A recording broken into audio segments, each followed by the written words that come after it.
Welcome to Building Tomorrow, a show about tech, innovation, and the future. I'm your host, Paul Matsko, and I wanted to return to a topic today that's been niggling at the back of my mind since we did our Silicon Valley trilogy of episodes.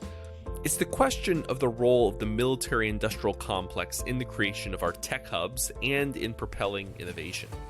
You see, this is, or really ought to be, a discomfiting idea to folks like us who generally believe in free markets and limited government. Because on the surface, massive government spending on R&D, as happened during the Cold War, appears to have worked wonders. It's part of the birth of Silicon Valley. And if that was true then, it's natural to wonder if it could be true today. Perhaps we do need some kind of industrial policy where the government uses tax money to encourage technological innovation. It's a pretty basic challenge to the libertarian worldview. And you've probably heard variations on it, like when a pundit cites government funding of the internet or NASA to support their argument for more government spending. So I decided to seek out a couple of experts on the subject of industrial policy and other government interventions in the economy. And I think you'll soon realize that the reality is much more complicated than the simple version you may already be familiar with. You'll hear from two interviewees today. Later on, I'll sit down with Cato's own favorite economist, the notorious PVD, Peter Van Doren. But first, I wanted to talk with a scholar that could give us some historical perspective on the military's role in the birth of the semiconductor industry, which really is the core of Silicon Valley. Dr. Christophe Lecuyer is a professor of the history of science and technology at the Sorbonne and the author of Making Silicon Valley: Innovation and the Growth of High Tech, published with MIT Press. He has written extensively about the history of the semiconductor industry. Welcome to the show, Professor. Thank you. Now, in one of your earlier books, Makers of the Microchip, you described the challenges that microchip researchers faced as falling into three categories, which you called silicon logic, user logic, and competitive logic. What are those in layman's terms? Yeah, so silicon logic is really the opportunities and constraints offered by silicon, right? Mm-hmm. And these were, many great opportunities and many constraints. User logic is really the needs and demands of the users. So in that case, it would be, in the case of microchips, it would be really the military at first and then commercial users. And then competitive logic is basically the competitive tensions between firms, but also between countries in certain industries or technologies. Let's flesh that out a bit. So first user logic. That's what, different users have different interests. And in the case of early Silicon Valley, it's the Cold War, and the military has an interest in semiconductor research.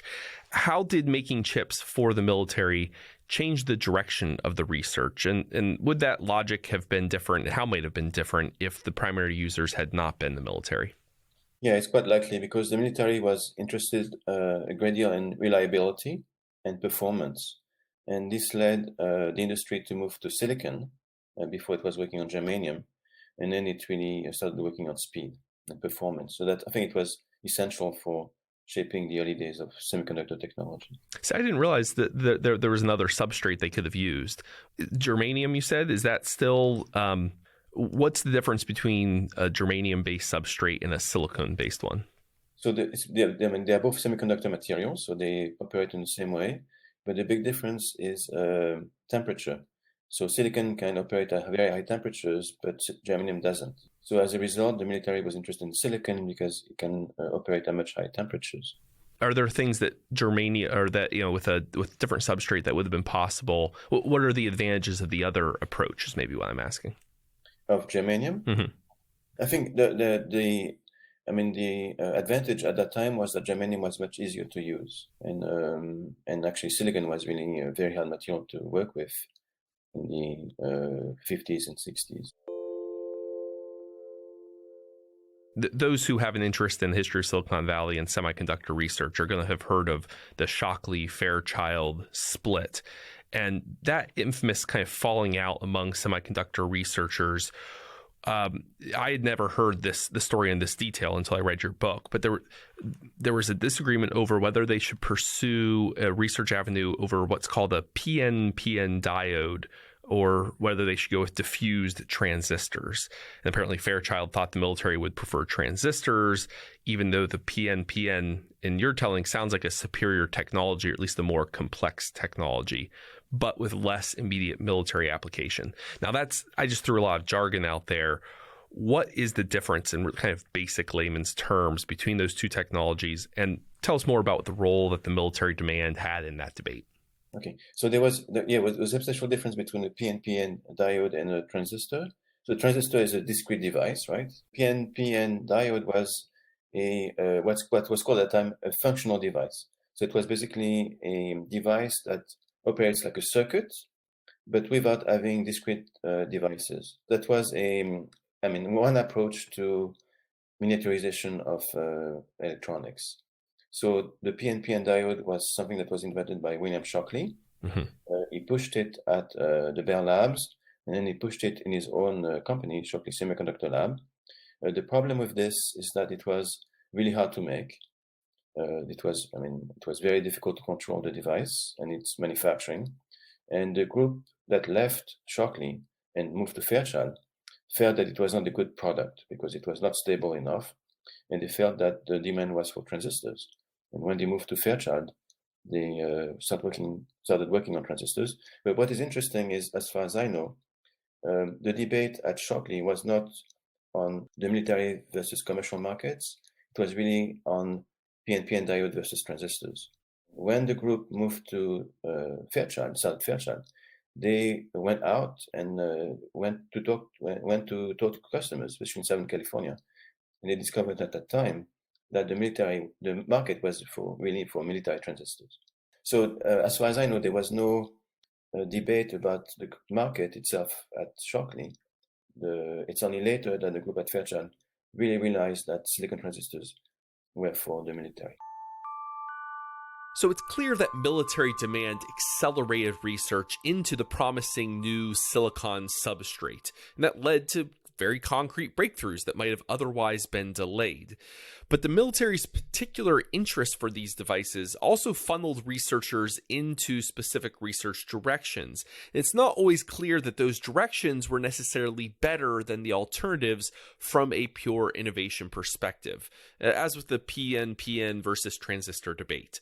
But even if government money played an important role in silicon development, and there we can chalk up one for the industrial policy advocates, it's vital that we recognize that the US adopted a much more hands-off R&D approach than other countries, which is to say that while it might have been government money, it was private researchers competing in the marketplace that actually did the innovation work.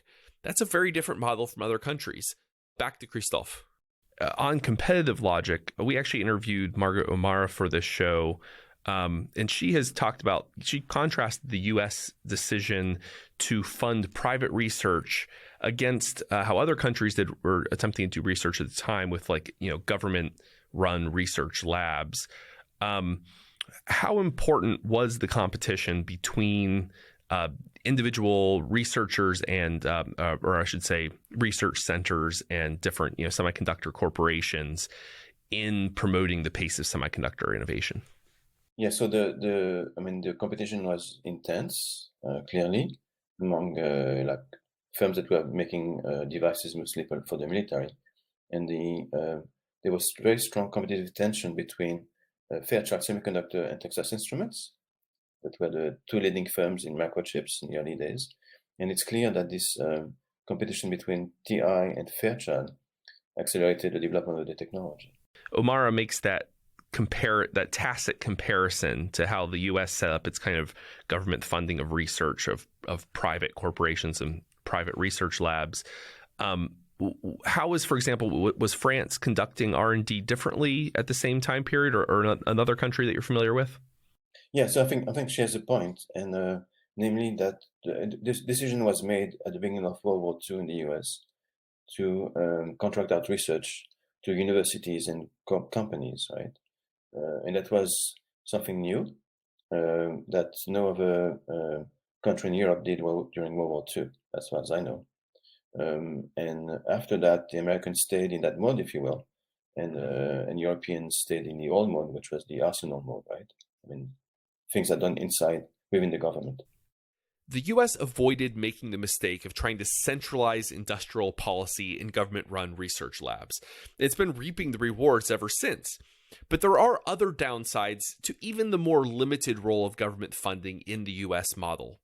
Working on government contracts could be a frustrating, bureaucratic nightmare at times. It also meant tying up a limited supply of researchers on projects that interested the military. That created a bottleneck that discouraged innovation in consumer-facing products. After all, close to 100% of integrated circuits went to the military up until the early 1960s, leaving consumer electronics dependent on vacuum tube and germanium-based tech later than might have otherwise been true. Back to Professor Lecuyer. I'm also curious on the kind of supply of genius side. Was there a bottleneck among engineers and researchers with expertise in semiconductors? I mean, were there more projects available than there were people to staff them? Yes, so there was clearly a very large demand for people who could do anything with semiconductors in the late 50s and 1960s. And it's quite likely that companies were looking for engineers for jobs, and they couldn't find them. So what is interesting to note is that the more dynamic companies, such as Fairchild in Silicon Valley, were basically organizing raids. And they were basically raiding the companies based in Boston or in Texas and bringing their engineers back to Silicon Valley. That's great. I mean, so it's a good time to be a semiconductor researcher, because I'm sure salaries are going up, and yeah. Now that we're on the human side of the equation, what are the very kind of basic advantages of going with Pentagon contracts for semiconductors, as opposed to selling to non-military buyers? What we do first? What are the advantages? So, I mean, you have to think also about, think of the timing. So the answer is going to be different in different periods. So in the early days of Fairchild, so in late 50s, early 60s, the military was basically the only market. It's either the military itself or military contractors.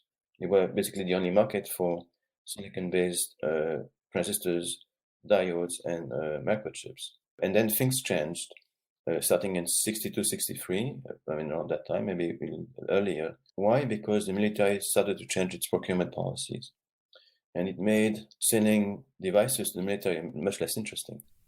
What does that mean? How did they change their procurement system? So they changed it in two ways. First of all, they make major cuts in procurement. So they were buying fewer microchips and transistors, but mostly transistors and much later microchips. And then they also changed the rules. They essentially ask all the firms to give them access to their accounting books. So the military wanted to know essentially how much profits the firms were making on military contracts in order to negotiate the prices down.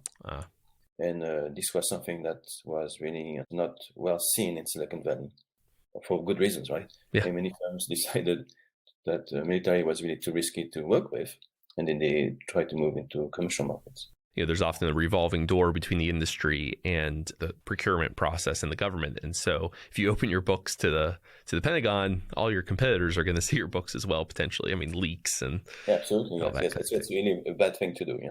Now, in your book, you also mentioned that there were some intellectual property problems as well as the bookkeeping. What is that? Yeah. So at the same time, the military wanted to get access to intellectual property. And in some cases, they would essentially take the devices from companies and ask other companies to produce these devices for them. So one company's done all this research into a new way of constructing a transistor, and the military is now going to take it and let someone else do the very profitable production line work. Is that? Yeah, absolutely. So they're basically, moving the thing away from the creator of it and give it to somebody else to produce it.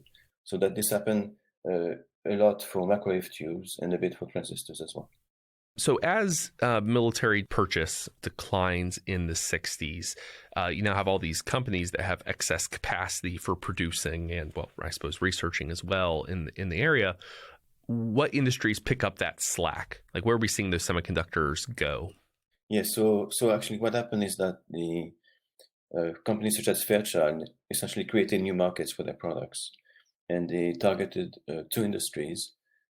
consumer electronics and the automotive industry in the early to mid 1960s. They essentially created the market, and they did so by lowering the prices, right, of their products, which meant lowering the cost of manufacturing. But also, they were actually very creative, and they designed devices like TVs, for instance, right, around their transistors or microchips, and then they would go to see the manufacturers of this in the TV industry and show them their designs, and this enabled them essentially to create markets because the designs that were engineered at Fairchild were adopted then by these TV companies. And these new monitors, I mean, what would an ordinary consumer have noticed is the difference between the old and the new? Like, what difference does that make with the quality of TV or even of car? In the case of cars, I think it enabled the introduction of more electronics, if you will, inside the cars, because the cars need, are characterized by very high temperatures, right? So they need silicon, so you can do a lot of electronics with silicon in cars that you wouldn't be able to with germanium. And I think in the case of TV monitors, it helped with the militarization of the electronics part of it. Robert Noyce was one of the founding fathers of the semiconductor industry, and he once said, quote, "Government funding of R&D has a deadening effect upon the incentives of the people. They know that their work is for the government and that it is supported by government dollars and that there is a lot of waste. This is not the way to get creative, innovative work done. The best way to get something done is to have enough confidence in yourself and your men to do it yourselves." End quote. He also complained about what he called, quote, "bullshit, make waste, make work, and lack of incentive in government contracting." I asked Professor Lecuyer if Noyce's complaint was common at the time. That's an interesting question. In my sense is that it was fairly rare at that time. But what is interesting to note is that Noyce was clearly not interested in getting research and development contracts from the military. Mm-hmm. Actually, Fairchild almost got no contract from them, with a few exceptions. But he was interested in getting manufacturing contracts from the military, right? So that's a big difference. So when you get a manufacturing contract, basically you design a device and you sell it to the military contractors, and you rely on government money essentially. But if you get a research and development contract, you're essentially tying your expertise and your competency to perceived needs of the military. Fairchild was very much interested in military contracts and military markets, but it really defined the needs, if you will, of the military. And then it was selling its devices to the military according to what Fairchild expected the needs of the military to be, right? This is very different from trying to get a contract on military for do research, where the military tells you what research to do. And in that case, the military is really controlling your engineering and your technical competency and directs it towards its own perceived needs, if you will. So there's a lot more freedom on the manufacturing end rather than on the research end, where it's much more directed. We want you to do this very specifically, and then for a researcher like Noyce, that's frustrating. That's limiting. Yes, that's limiting, but also I think Noyce was a very competent man, and he understood that the real needs of the military may not be the needs that the military perceived about itself. Oh, right? Okay. Interesting. Yeah. The military at that time was giving lots of contracts for radio frequency transistors or high power transistors. And it turned out that there was no big markets for these types of products. I mean, if you're a functionary in the Pentagon, you don't have the expertise of the folks actually on the research and manufacturing end. So you think you know what you want. When the experts are saying, no, you really want, this is a better approach. This will be better for you in the long run, but there's a disconnect there, I suppose. So the way I would say is that the military identify its needs. So there were clearly needs for high power silicon transistors and radio frequency transistors, right? But they also identify needs for logic devices. But the thing is that Fairchild focused on where the volume was.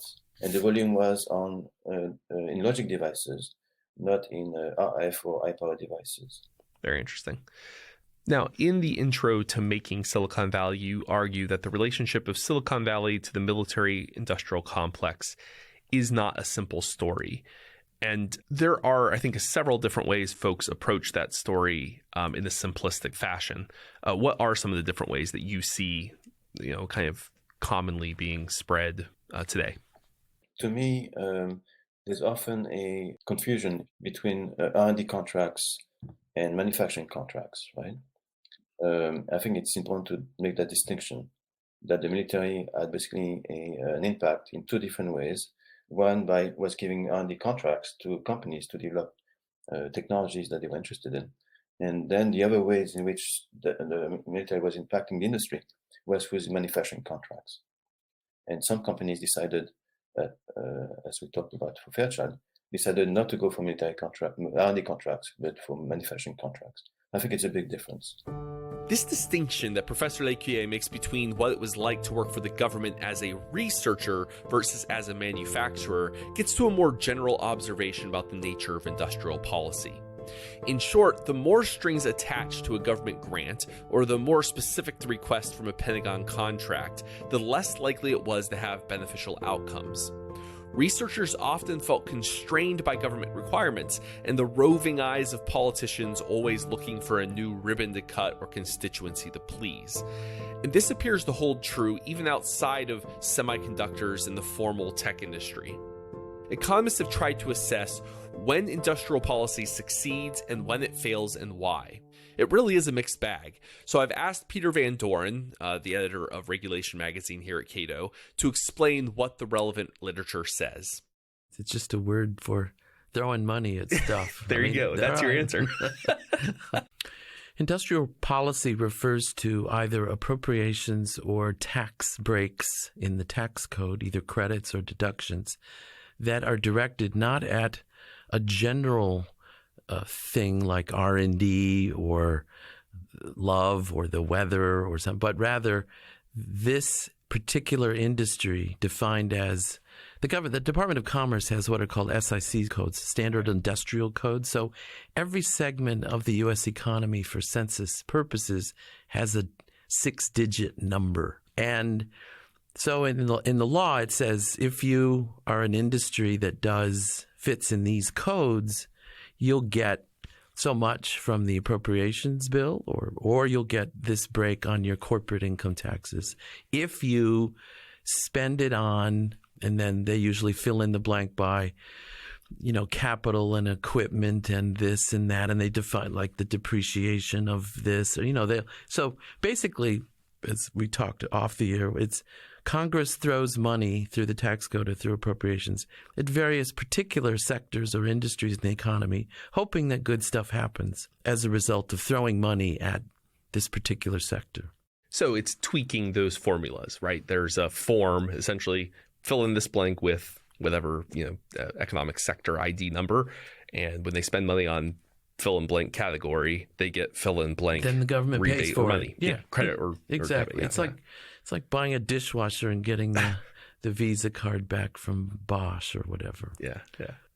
When you put it that way, it's it's less romantic than calling it industrial policy. It is. It does. Right. It's money. We're throwing money at the behavior of particular sectors, buying or employing particular inputs. And this has a long history. I mean, we've done a lot of industrial policy during the Cold War, as we've heard from our recent interview with Dr. Lecuyer, but it's older than that, right? In my reading, in my preparation for this interview, I came across an anecdote that was new to me. And that's why I keep telling people I've read a lot, but there's always more to learn. And it was the following. In 1836, Congress appropriated $30,000, and I haven't done the inflation calculation. That's big money. That's big money in today's dollars, I suspect. To subsidize the first telegraph line from Washington, D.C. to Baltimore. And so industrial policy, i.e. throwing money at a particular thing because it's an invention and it looks like it's going to change society, it goes back a long way in U.S. political and economic history. And thus we shouldn't think of industrial policy as something named in the 70s and 80s to worry about, quote, the rise of Japan and the fall of the United States. It goes back a long, long, long That is kind of the context when the term becomes popular, though, yes, right? Yeah. Yes. Decline of the U.S. manufacturing sector, or I shouldn't say the decline of the sector, because the sector actually, in terms of production, is doing just fine. The number of people employed. Yeah, because of productivity gains, it takes many, many fewer people to make widgets, and thus that's called a problem, even though from our point of view, it's actually a success. So. It's funny that we still use the term industrial policy, because it is that mindset. It's like a 70s decline. The steel mills are offshoring, that textile mills are leaving. Right. It's an industrial factory manufacturing mindset. When the term is much more broad than that. I mean, it can be any sector of the economy, right? Technically, but we don't. No one that I know of. There aren't bills in Congress to throw money at shopping malls or to prevent their decline. I mean, even though 3/4 of U.S. GDP is service sector, we don't tend to think of that as industrial, and we don't. There doesn't seem to be a whole. Although, I mean, I suppose with localities, state and local governments are throwing money at Amazon, right, to locate. Remember, its second headquarters, there was an arms race, which Northern Virginia won to.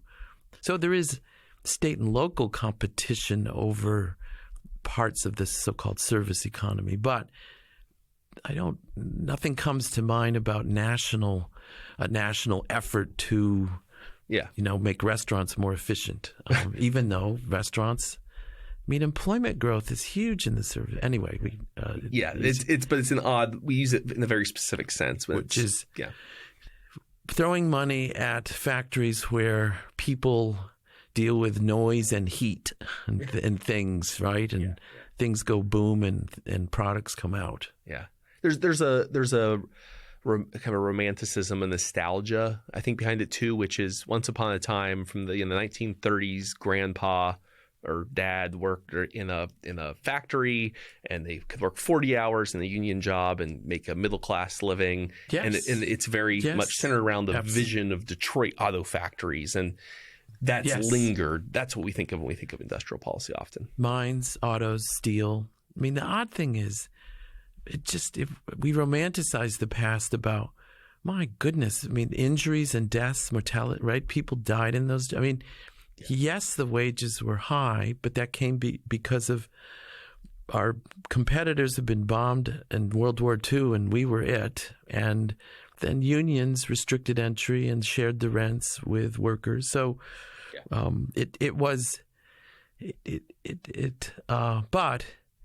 it was smoky, dirty, and productivity was low. I mean, 500,000 people were employed in coal mining in 1950 something, and now we have 30,000. And wow, do we really want to go back to have 470,000 more people in underground mines being killed in coal mines? But there's nostalgia. Yes, there's cultural nostalgia, but among certain folks, the geographic regions in which coal and steel were foremost. If you go to those towns, if you go to Youngstown, Ohio, it's certainly not very pretty, and things aren't happening there. I mean, that's true.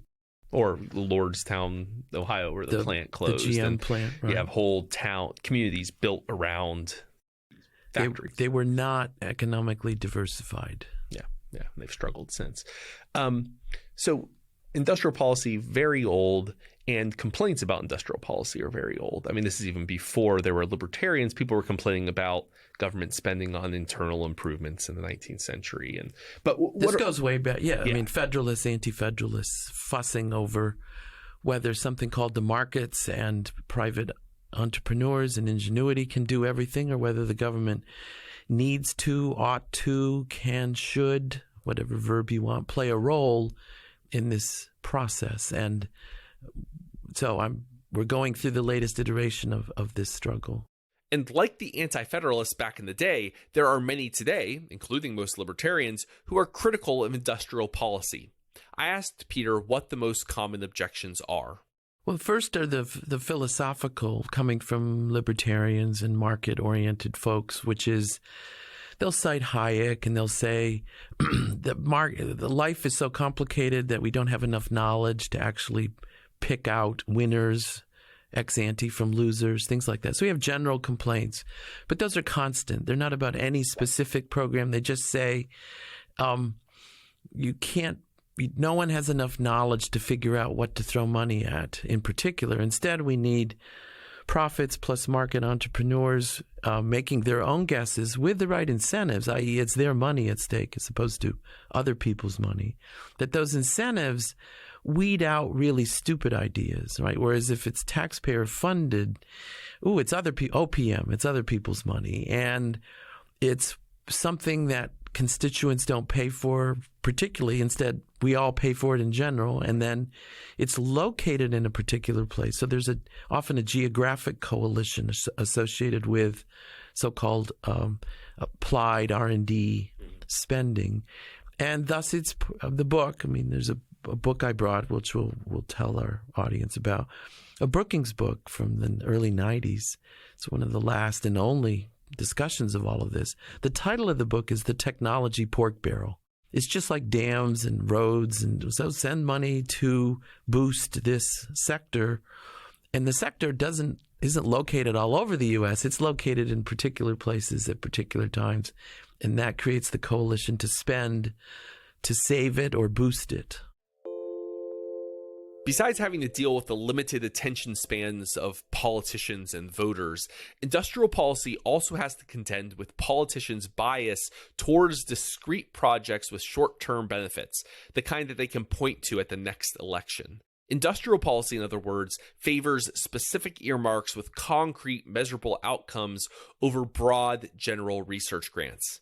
However, specific earmarks have a particularly terrible track record.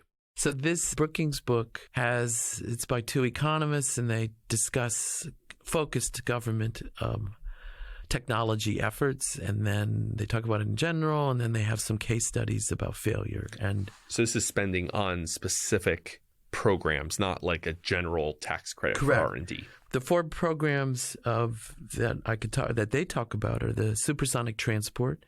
This was an effort to the French had the Concorde, and we needed our own. By golly. So we had a supersonic transport program, the development of the space shuttle, right?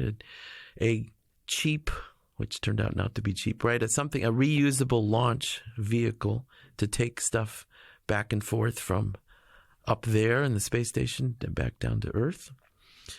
3 is the breeder reactor. Like nuclear reactor. This was the Clinch River breeder reactor, and it was an R&D effort focused on a type of nuclear reactor which would produce more fuel than it used.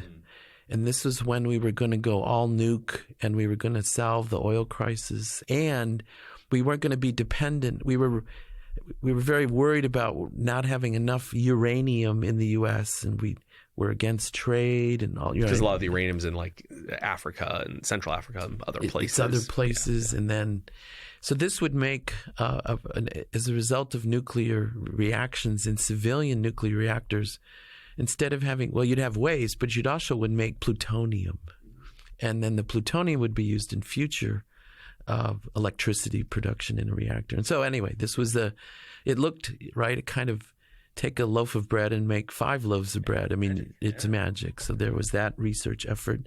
And then finally, again from the energy crisis, the SynFuel program to convert coal into gas and liquids, right? To make gasoline and natural gas out of coal. Under high pressure and temperature and engineers, you can do all these things. And it turns out that we spent a lot of money on that, and it never went anywhere. So all 4 of these, we spent large sums of money on. So how does that look? That's individual companies are competing for grants from. Well, they were federal R&D efforts. Here, they weren't. There really weren't existing companies building these things. Instead, it was companies that might build these things were then given money to research and develop prototypes and et cetera, which didn't happen. Well, we did end up with a space shuttle. So that one seems like that the most successful of the 4. But it was so expensive, we turned out not to be able to it wasn't cost effective. I mean, it did succeed, but the tiles, right, that whole effort to keep it from boiling up as it re-entered the atmosphere, that was very costly. So, ironically, now we're with the Elon Musk. We're doing the SpaceX effort, which is a private attempt to create a reusable rocket, right, to launch and then recover. And it looks like that it may work out in a way that the space shuttle did not. So, with these 4 attempts at specific targeted, government industrial policy spending on these projects that were fantastically expensive and didn't produce the results that were hoped for. Why does that fail to function? Like, what's the mechanism by which it doesn't work? The conclusion of the book was that it's that the political coalition for particular industrial policy efforts is very it's a political coalition, and therefore some problem catches the nation's concern, and it's the decline of the Rust Belt or something like that, or we've got to catch up with the Russians, or some cause catches political imagination and then becomes, in politicians' minds, central to re-election efforts for whatever reason. We've got to solve this problem. And turns out R&D takes a much longer time to work things through. And the book basically says it's not that the federal government is incapable of leading an R&D effort. You can hire scientists and you can have them work. I mean, the incentive problem I talked about earlier is missing, i.e. it is other people's money. But you can hire the same smart engineers and whatnot and fund them and pay them, and they'll work on things. It's not that they're shirking. It's just that congressional interest wanes and then the funding goes away because they become troubled by because they're hiccups. These things don't always work well. There's failure. I mean, that happens in the private sector too, but those happen on the private side and don't get much congressional attention and newspaper attention. But when it's political and you're sending money to something and there are hiccups, then, why are we spending all this money? And, the problem we were worried about when we started this program isn't today's problem. That was yesterday's problem. Let's go on to something else. And so the message of the book is not a long-run version of what a famous political scientist, Brookings, Anthony Downs, called the issue attention cycle, which was, if you look at newspapers, whatever the problem was in the New York Times 8 months ago isn't what we're talking about now. Yeah. And if you're gutsy enough, you can ride out these political issue attention cycles. For instance, Governor Northam in Virginia, right? I mean, he appeared in a medical school yearbook with blackface and all. I mean, it looked like, oh my God, this guy can't possibly last. And he just kind of hunkered down and waited, and the Anthony Downs issue attention cycle is now focused on something else, and he's still there. All right, a long-run version of that is applied R&D, where an effort will go for 5 or 6 or 7 years, but it needs 30 years maybe, and the interest declines and that makes sense, yeah. Well, and the funding goes away. The political coalition changes. You might not have the critical mass of, I don't know, say there's a combination of local congressmen who their district would benefit a lot from spending on, having one of these research centers or right. But you need some other parts of other parts, right. And the coalition, something happens, right, and it intercepts. I can also imagine an issue where research isn't always predictable, and private efforts. The startup culture is well known for the pivot. You're doing research along one avenue, and it's not leading to the results you expected. And so you produce some results that point in another direction, right? And so you pivot the direction of the company and change the product, sometimes radically. But a congressional appropriations process, they don't pivot. It's like, no, we basically give you 2% more than we gave you last year, and you write out forms and you tell us how everything's wonderful and you did what you did with the money, and then oh, what do you mean this is a total dead end and we need to do this? Well, no, that would be a different committee. And you see, I mean, right. They're just not capable. They're not flexible in that same way. We have a pretty good track record from, Cohen and Knoll and their contributors that particular spending on specific projects falls afoul of the attention cycle, falls afoul of, it runs into problems. It tends to end up wasting a lot of money on average. And that matters. I mean, it would matter less, I suppose, if that money only supplemented private research. But isn't there a literature on whether it complements or supplements, or whether it substitutes for? Yes. And explain that for us. Why is that a particular problem? Well, just for the reasons you said, which is the economists have tried to figure out whether, because of the public good nature of knowledge and the inability of the patent system to totally privatize the spillover benefits of R&D, is it the case that, in effect, public sector spending is a necessary complement to private efforts? Because if you don't have public spending, then the private effort will be insufficient, because you can't restrict the benefits of R&D to those who pay for it. There's spillover benefits. People know that. And who wants to put all their money into something, only have, in effect, other people use the knowledge and make money off of it? Again, the patent system is an attempt to privatize the benefits of R&D so that for a while you have monopoly rights to the research and the result. But it's an imperfect effort. And so in the economics literature, there's this question, which is, if the feds throw money at something, does private sector activity go down or go up? And how's that relationship work? So I'll quote here from, in the Journal of Economic Perspectives, the fall 2019 issue, very recent, had a very nice article on what economists know about R&D, both in general and this, not so much on the applied side, which is the older Brookings book, but on a more general, if we throw money at scientists, what happens?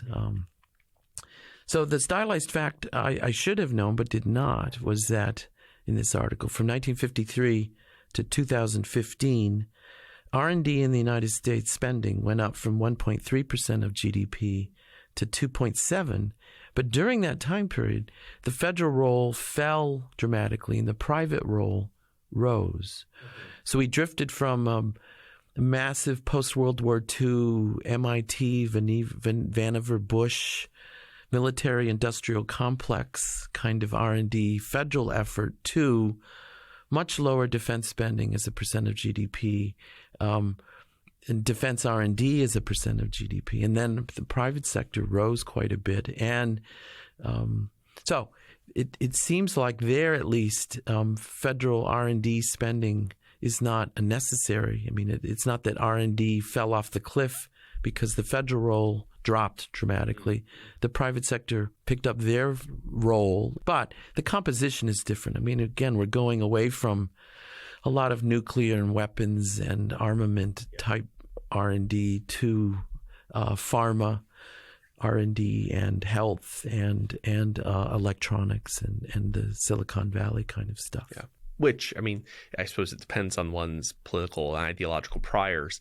I tend to prefer the ones that aren't being used to kill other people. Yeah, exactly. Yeah. The irony is how liberal states that are anti-war have a high defense R&D spending. California, Massachusetts, and Connecticut have a lot of defense R&D, and yet Joe Lieberman was senator from Connecticut and it wasn't accidental. He protected Electric Boat and Sikorsky Helicopter and United Technologies and the technology pork barrel that went their way. So the literature is pretty clear that general research is preferable to specific earmarks. But even with general R&D spending, the results are still mixed. I have results both for and against. Oh, okay, fun. Yeah. Take your pick. Economists are into research designs that attempt to mimic what we have in science, i.e. experiments. And we look for unexpected, what are called discontinuities in life, so that we can say plausibly that if you're on one side of this discontinuity or the other, it's like random assignment in a clinical trial. And thus, we can look at outcomes from different discontinuity results and say, oh, this is sort of like randomly assigning R&D money this way versus that way and seeing what happens. So one of the literature articles I'll talk about is take all the finalists for NIH grants, the National Institute of Health, and then among the finalists, some win and some don't.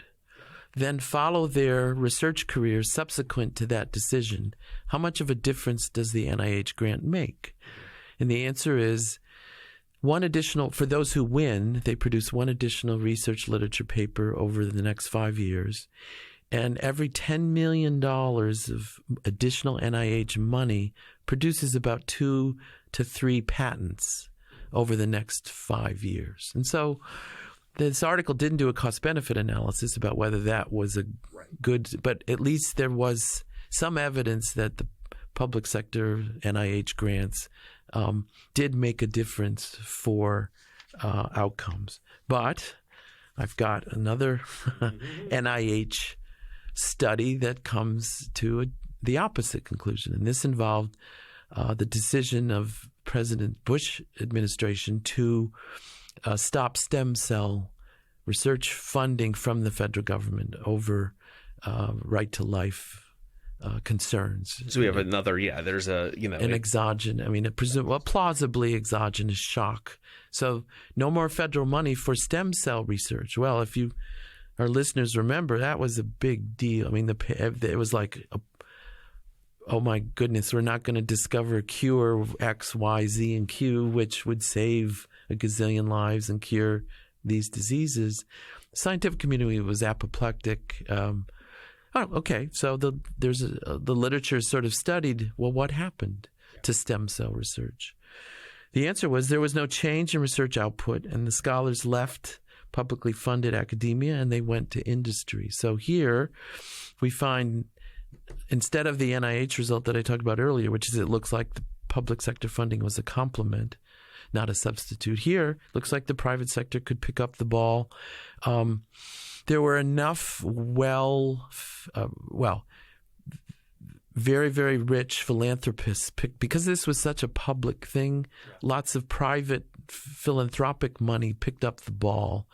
So it's not clear you can generalize this to more under the radar federal versus private R&D. But again, the world didn't end. Stem cell research didn't end.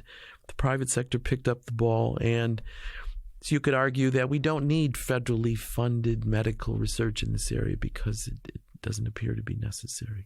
So if there are some big principles, I think, out of this conversation, all things being equal, if you're going to have industrial policy, if the government's going to throw money at things, it's better they throw it at general scientific research, broad, unearmarked spending. Not industrial policy. Just broad tax credits for R&D. Yeah, something like that. And that again, in the short run, may increase salaries, may not increase Q. But if it's not short term, right? There's a problem if you have a tax credit for anything or an appropriation for anything where there's great uncertainty about whether it's going to continue. So you need a kind of 30-year. We're going to throw money at this for a long time. Yeah. If it's really basic R&D, it's going to take that long. Take fusion research, for example, right? Creating a limitless supply of energy that mimics what happens on the sun or any star, the fusion. I mean, there's a project at Princeton, there's a project in Europe, and they've gone through gluts and busts when it comes to funding, and we're still not.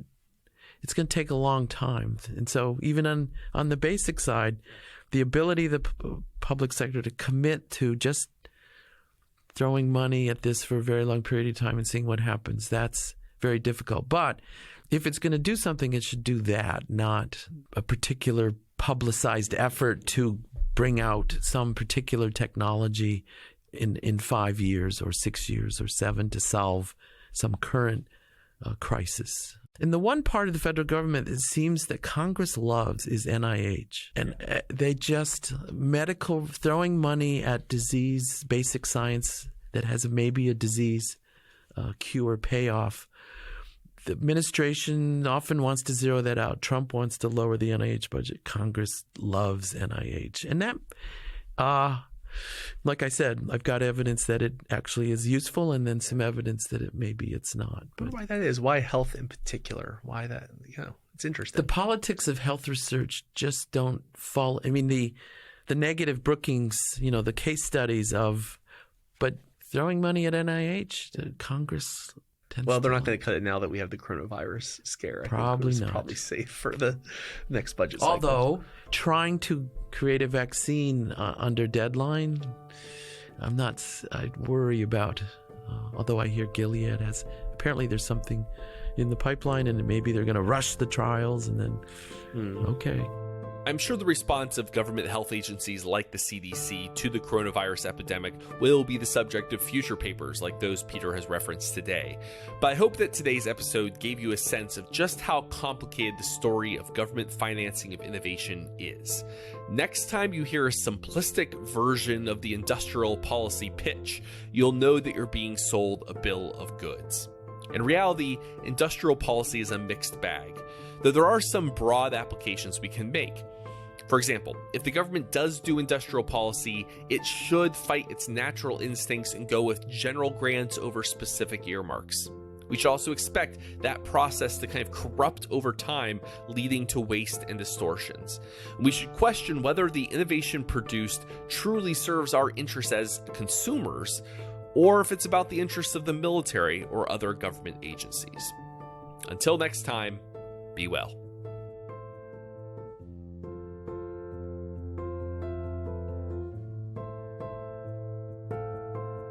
Thanks for listening. If you enjoy Building Tomorrow, please subscribe to us on iTunes or wherever you get your podcasts. If you'd like to learn more about libertarianism, find us on the web at www.libertarianism.org.